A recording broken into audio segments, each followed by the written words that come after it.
என் நேத்து ஏதோ கடை பார்க்க போனீங்களாம, தள்ளு வண்டி கடை அப்படியா? ஆமா அவை தாயே, தள்ளு வண்டி கடை நாங்க பார்க்க போனோம். ஒன்றும் செட் ஆகல. ஒரே யோசனையா இருக்கு. ஒரு வண்டி மைண்ட்ல வச்சிருக்கிறேன், அது செட் ஆச்சு அவன் கொடுத்தான்னா நாங்க வியாபாரத்தை பண்ணிட்டு அதுக்கப்புறமா கொஞ்சம் கொஞ்சமா காசு கட்ட ஆரம்பிச்சிருவோம். இழிச்சக்கா கேக்குன்னு தப்பா நினைச்சுக்கிடாதீங்க. வியாபாரம் எது இருந்தாலும் என்னையும் சேர்த்துக்கிடுங்கன்னு. நானும் வீட்டுல சும்மா தானே இருக்கேன். என் புருஷன் மட்டும் தானே வேலைக்கு போறாரு. 2 பொட்ட பிள்ளைகள் வேற இருக்கு பத்தியெல்லாம். அவை தாயே, நீ கேட்கணும்னு அவசியம் இல்லை. நெட்டவள்ளி ஏற்கனவே சொல்லிட்டா, நீயும் உண்டு சரியா. இந்த சின்ன சின்ன வேலைகளெல்லாம் நாங்கள் பார்த்துட்டு வந்துடுறோம். நீ பாவம் குண்டா இருக்கலாமா, உன்னால அங்கங்க அலைய முடியாதுல. நாங்கள் இதெல்லாத்தையும் முடிச்சுட்டு டேரக்டா பிஸ்னஸ்ல மட்டும் உன்னை கொண்டு உட்கார வைக்கும். நான் ஏற்கனவே சொல்லலை, சரோஜா பயங்கரமான ஆளுட்டி பத்தியா. பிஸ்னஸ்னால தான் என்னை கழட்டி விட்டா. அவங்க எங்க உன்னை கழட்டி விட்டாவோ? நீ தானே கோழி அடிச்சு தின்னு சண்டையை இழுத்த. சீப்ப உன்கிட்ட போய் பேசுறேன் பாரு. இழிச்சக்கா, அப்போ அந்த கடைசியாக பார்த்த கடையா இழிச்சக்கா நம்ம ஓகே பண்ண போகிறோம். ஏட்டி எனக்கு இன்னும் சரியா தெரியலட்டி. ஏதாட்டும் ஒரு தள்ளு வண்டியை வாங்கிட்டு வந்து யார் நமக்கு வந்து கொடுத்துட்டு இன்ஸ்டால்மெண்ட்ல கெட்ட கொடுத்தாவளோ அந்த வண்டியை வாங்கிக்கிட வேண்டியதான் சரியா. என்ன விற்கலாம் அப்படிங்கிறத நான் நாளைக்கு சொல்லுதேன். சரோஜா உன் காதல் கதையை சொல்லுடி. ஏன் என்னத்தை போட்டு சொல்ல, எரிச்சலாலா இருக்கி. சொல்லுங்கக்கா, ஏன் போட்டுட்டு எரிச்சல் படுத்தியோ? அவ தொடர்ந்து கேட்டுக்கிட்டு இருக்கோம்ல. கடைசியில் என்னதாச்சு உங்க புருஷனை ஏன் நீங்க சேர்க்கல? அந்த கதை இழுத்துக்கிட்டே போதே, கொஞ்சம் கடகடன்னு சொல்லி முடிங்களே. ஏம்மா கடன் சொல்லி முடிச்ச சுவாரஸ்யமாம இருக்கும். ஒவ்வொரு எபிசோடா சொன்னதானமா உங்களுக்கும் நல்லா புரியும், எனக்கும் ஒரு நல்ல விவரிச்சு சொன்ன மாதிரி இருக்கும். மகா காதல் எபிசோடு போடுற மாதிரி இருக்கு. இவ பழைய எத்து போன கதையை சொல்லிட்டு இருக்கா. என்ன சொல்லுது கீதா? மகா காதல் கதையா? யார் அந்த மொட்டை பிள்ளையா? ஆமா ஆமா, மொட்டை பிள்ளை இருக்கல்ல, நம்ம தலைவர் மவனை தான் காதலிக்காட்டி. எனக்கு கொஞ்சம் அப்படித்தான் நியூஸ் கேள்விப்பட்ட வரைக்கும் அப்படிதான் இருக்கு. சரியா இன்னும் கன்ஃபார்ம் ஆகல. அட கடவுளே, தலைவர் வசதிக்கு அந்த பிள்ளையை எப்படிக்கா கெட்டுவாவோ? நமக்கு அதெல்லாம் எதுக்கிட்டே தேவையில்லாத பேச்சுகள். காமாட்சிக்காக்கெல்லாம் சொல்லி கொடுத்துட்டேன், அவங்க பார்த்துக்கிடுவாவோ. இனிமே நம்ம தலையிட்டா அப்புறம் நம்ம மேலே பழி வந்துடும். சரி, நான் ஏன் தலையிட போறேன்? அந்த பிள்ளை பாவமேன்னு சொன்னேன். எதுக்கு பாவம்? அது தகுதிக்கு ஏற்ற மாதிரி ஒரு பையனாக வந்து காதலிச்சு கல்யாணம் பண்ணிட்டு போக வேண்டியதானே. பஞ்சாயத்து தலைவர் பையன், அதுவும் பெங்களூரில் படித்தவன் கேட்கோ, அதெல்லாம் செட் ஆகாது. பிரிஞ்சிருவாவோ, கொஞ்ச நாளையில் நடக்கும் பாரு. உனக்கு ஏமா இவ்வளோ கெட்ட புத்தி? யாத்தாடி தேவையில்லாம வார்த்தையை விடாத உமா. அதான்டி அழகர்கிட்ட என் செயினை கழட்டி கொடுத்தம்பத்துக்கோ, கொடுத்து இந்த செயினை வித்துட்டு வாங்க, நம்ம ஏதாட்ட பிஸ்னஸ் பண்ணுவோம் அப்படின்னு சொன்னேன். அப்படியா? அப்ப செயினை வித்து காசாக்கி பிசினஸ் பண்ணி ஓகோன்னு வந்திருப்பியோல்ல? சொல்றேன். என்ன அழகரே, ரொம்ப நேரமா காத்திருக்கீரோ? அழகிக்காக எவ்வளவு நேரம்னாலும் காத்திருக்கலாம். இந்தாருமையா, களத்துல கிடந்த ஒத்த செயினையும் உங்கள்கிட்ட தாரேன். இப்போ இதை வித்துட்டு ஏதாவது பிசினஸ் ரெடி பண்ணோம், நம்ம சேர்ந்து செய்வோம்.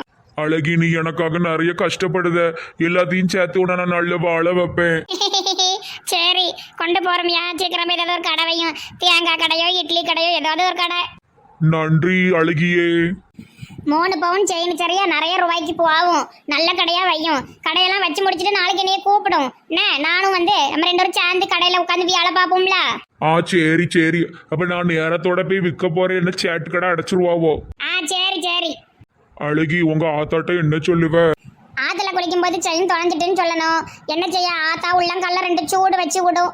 வேற வழி இல்லை. அப்புறம் நம்ம கடை போட்டு முன்னேறினதுக்கு அப்புறமா இதை விட பெரிய பெரிய செயின் வாங்குவோம். சரி அழகரை, நீ போயிட்டு வரோம். அழகி ரொம்ப பாவம், நமக்கு ரொம்ப கஷ்டப்படுதாளே. ஏன் அழகர் மதுர வீரன், ஏன் மனசுக்கு ஏத்த சூரன், அந்த கரும்பு காட்டுக்குள்ள இரும்பு கை பிடிச்ச அரும்ப மீசக்காரன், ஏன் அழகரே இழிச்சவாய் அழகரே. சரி, நம்ம போக வேண்டிய இடத்துக்கு போவோம். எனக்கு எவ்வளவு நேரமான காத்துட்டு இருக்கிறது. சீக்கிரமா கடையை திறங்கண்ணா, அவசரம். சரி, நம்மளும் வரிசையில தான் நிக்கணுமா? காலையில 8 மணிக்கு திறந்தா என்னதான் இவங்களுக்கு பியாதி எடுக்கு. அழகி நீ நல்லா இருக்கணும். சரக்கு வச்சிருக்கேன், இறக்கி வச்சிருக்கேன். கடையில நல்ல சரக்கு வாங்கி எடுத்து வச்சிருக்கேன். அழகி, நீ எதுவும் வருத்தப்படக்கூடாது. நம்ம கண்டிப்பா கடை வைப்போம். முதல்ல இதை முடிப்போம். இதே மாதிரி ஒரு 5 நாளைக்கு வாங்கிட்டு போனோம்னா கரெக்டா இருக்கும். சந்தோஷமாய் இருக்கலாம். அழகி கேட்டா என்ன சொல்லன்னு தெரியலையே. ஏசி போடுவாளோ? அழகி நல்ல குணம், அமைதியான பிள்ளை. அழகி சொன்ன மாதிரி சீக்கிரம் ஒரு கடை வச்சு செட்டில் ஆகணும். அழகிய கல்யாணம் முடிச்சுட்டு சந்தோஷமாய் இருக்கணும். அழகி இப்ப வருவா, மூஞ்ச பாவம் போல வச்சுக்கணும். அழகர் இங்க நிக்கிறு, எங்கெல்லாம் தேடுறது? சரி இருங்க வாரேன். என்ன கடை போட்டிருக்கீரு? எல்லாம் ரெடி பண்ணியாச்சா? செயின் எவ்வளவு போச்சு? இந்த அழகி, இந்த பூவை வாங்கி உன் தலையில வச்சுக்கோ. கொண்டாரோம். நல்ல மல்லிகை பூவா இருக்கு. சரி, கடை திறக்கும் போது பூவெல்லாம் போட்டிருப்பீர்களானே, அதுல உள்ள மிச்சமா கொண்டாரம் தலையில வைப்போம். இப்ப மேல கதையை சொல்லும். ஆ தாயத்த செத்து போயிட்டாவளா? எனக்கு தான் அப்பா ஆத்தா யாரும் கிடையாது, எப்பவோ செத்துட்டா அவள. சரி செத்தவங்க வானத்துல சந்தோஷமா இருக்கட்டும். நீ என்னையா கடை வச்சிருக்கிற, சீக்கிரம் சொல்லுமியா, நீ யாராவது செய். அழகி, நான் செயினை வித்து காசை எடுத்துட்டு போற வழியில என்ன ஆச்சுன்னா ஒருத்தன் அடிச்சு போட்டு எடுத்துட்டு போயிட்டான். யோ பேதியில போறவன என்னத்த உளறிட்டு இருக்கீரு? 3 பவுன் செயினியா வாங்க முடியுமா? எங்க அம்மா 25 வருஷம் கஷ்டப்பட்டு வாங்கின காசுல சேர்த்தது அது. என்ன உளறிட்டு இருக்கீரு? என்ன மன்னிச்சிரு அழகி, என்ன மன்னிச்சிரு. நான் உன்னை ரொம்ப உண்மையிலேயே நேசிக்கிறேன், ஆனா தொலைச்சு புட்டேன். ஐயோ எங்க ஆத்தா கிட்ட நான் என்ன சொல்லுவேன்? 5-6 சூடு இழுத்து விட்டுருவாங்களே. வண்டு முருகன் மாமா வேற அப்பப்ப வந்து ஏத்தி விடுவானா, என்ன செய்யட்டும்? என்ன அழகரே சின்ன நொல்ல மாதிரி இழுவிக்கிட்டு நிக்கிரு. சரி வீட்டுல போய் சாப்பிட்டுட்டு தூங்கும். நான் ஏதாட்டும் வழி இருக்கான்னு பாக்க. வீட்டுல போய் சாப்பிட காசு இருக்கா? பாவம், இவட்ட ஏற்கனவே நிறைய வாங்கியாச்சு, இன்னும் ஏமாத்த கூடாது, இருக்குன்னே சொல்லிடுவோம். சாப்பாட்டுக்கு காசு இருக்கு அழகி, நீ போயிட்டு வா. சரி என்ன செய்யனே தெரியல அழகரே. நம்ம ஒரு நல்ல வாழ்க்கைக்குள்ள வாழலாம் நம்ம நினைக்கும் போதுதான் இப்படி ஆகணுமா? சரி நான் போயிட்டாரேன். அழகி அழகி, நான் உன்னை ரொம்ப உண்மையிலேயே நேசிக்கிறேன், ஆனா என்னால இந்த பழக்கத்தை விட முடியலையே, குடிக்கிறத. என்ன மன்னிச்சிரு. சரி இந்த அழகர் ரொம்ப சின்ன பிள்ளையால இருக்காரு. இவரை எப்படிதான் நம்ம வச்சு வாழ போறோன்னே தெரியலையே. இப்படி காசை தொலைச்சிட்டு வந்து நிக்காரு. சரி ஏதாவது வேற வழி இருக்கான்னு பாப்போம். எழுவிக்கிட்டே தான் இருக்காரு போல, பாவம். போயிட்டு வரேன், அழக்கூடாது. அழகி மாதிரி ஒருத்தி கிடைக்கணும், கொடுத்து வச்சிருக்கணும். இவ்வளவு கல்யாணம் பண்ணிட்டு சந்தோஷமா இருக்கணும். அட கடவுளே, அம்புட்டு பணத்துக்கும் குடிச்சிட்டா வந்திருக்காரு அந்த மனுஷன். சார் பாவம் இழிச்சக்கா, நீங்க அப்புறம் என்னாச்சு? ஆமா, அவர் குடிச்சாருன்னு உங்களுக்கு எப்படி தெரியும்?